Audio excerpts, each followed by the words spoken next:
There's an old saying that mirrors are gateways to another world. Ava never really believed it. Until that night, Ava had always felt a strange connection to her grandmother's house. The old Victorian estate had been in the family for generations. And when her grandmother passed, Ava inherited it. She moved in, hoping the house would feel like home. But the rooms were filled with shadows and whispers she couldn't quite ignore. One evening, as she was sorting through some of her grandmother's belongings in the attic, she discovered a dusty, full-length mirror hidden beneath a heavy cloth. The mirror had a tarnished silver frame with strange symbols carved into it. Symbols she couldn't quite recognize but felt oddly drawn to. Ava brought the mirror down to her bedroom.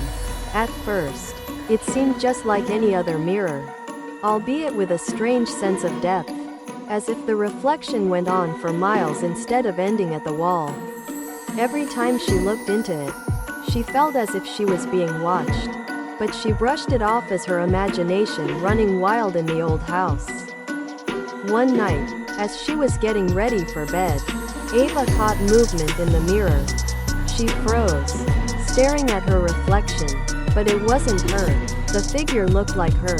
Same hair, same eyes, but something was off. Her reflection was smiling, even though she wasn't, and the smile was too wide, too cold, chilled. Ava turned away, hoping that sleep would make her forget, but just as she climbed into bed, she heard it, a soft, insistent whisper coming from the direction of the mirror. "Come closer," it beckoned, in a voice that sounded eerily like hers but distorted, echoing as if from a long tunnel. Ava's heart pounded, but some unseen force compelled her to stand up and move closer to the mirror. As she approached, her reflection seemed to change again. The eyes looked hollow, the skin almost translucent, with dark veins pulsing underneath.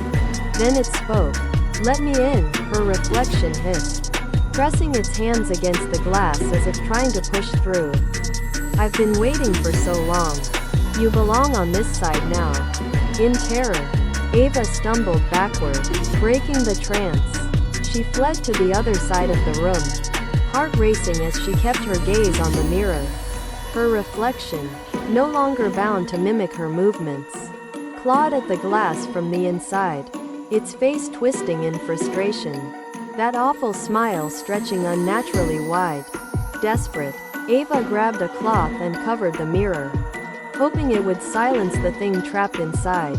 But the whispers continued, muffled but insistent, echoing through her mind. For days, Ava tried to ignore it, refusing to uncover the mirror. But the voice haunted her dreams, calling to her, tempting her to take just one look.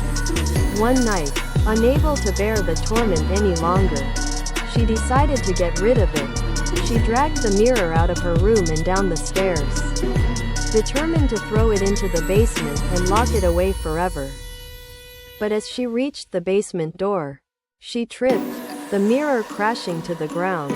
The covering slipped off, and as Ava looked down in horror, her reflection was already grinning up at her from the shards. And then, slowly, it began to pull itself out, twisting and writhing as it clawed its way into her reality. Ava screamed, scrambling back, but it was too late. Her reflection crawled out of the broken glass, standing upright, towering over her. Its face was hers but hollow, lifeless. Before she could run, it leaned in, whispering one final word in her ear. "Switch." The next morning, the mirror was whole again, standing in the corner of the basement, and if anyone were to look closely, they might see a girl with hollow eyes, pounding on the glass.